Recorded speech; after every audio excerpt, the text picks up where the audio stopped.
A while ago, we implemented the feature of cancelling a scheduled class. Before actually deleting the model, we checked if the authorized user is the one deleting it. This ensures that the instructor can cancel only his or her class and not another user's. Instead of checking it this way, let's write a policy for the same. The first step is to create a policy for the scheduled class model. Say artisan make policy scheduled class policy. This allows us to organize all related authorization rules in one place. We have the policy class. Next, we need to register it. But Laravel is capable of automatically discovering policies if you follow the standard naming convention. That is, the policy name must match the name of the model scheduled class, and the suffix should be policy. Also, this class must be within the policies directory within app. As long as you follow these conventions, you don't have to register it. But otherwise, for some reason, if you don't follow them, you can manually register the policy in auth service provider right here, this way.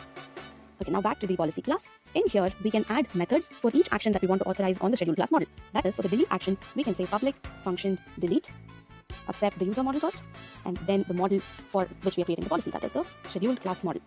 Let me type hint, scheduled class, and then return true if this user can delete the scheduled class. So return user ID equals scheduled class instructor ID. So only if these two are equal, this returns true, that means the user can delete it.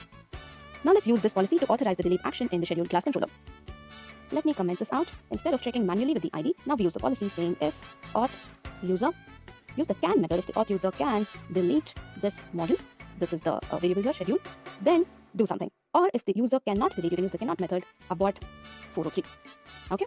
Now you might think this is a longer process than simply checking the user ID directly. Note that this was a very simple example. What if we have different types of instructors like senior and junior and consider that only seniors can delete their classes and some such rules? Then these policies make our app more robust. We can add all our authorization rules with respect to the model in one single place and make changes accordingly.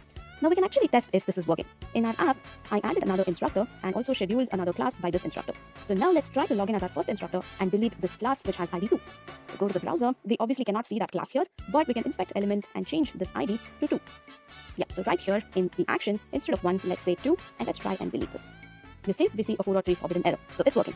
You can continue defining as many methods as needed based on your app requirement. Now you know how to write policies and also implement them when needed. As you can see, compared to gates, policies are more structured and suitable for large applications with lots of models and different checks.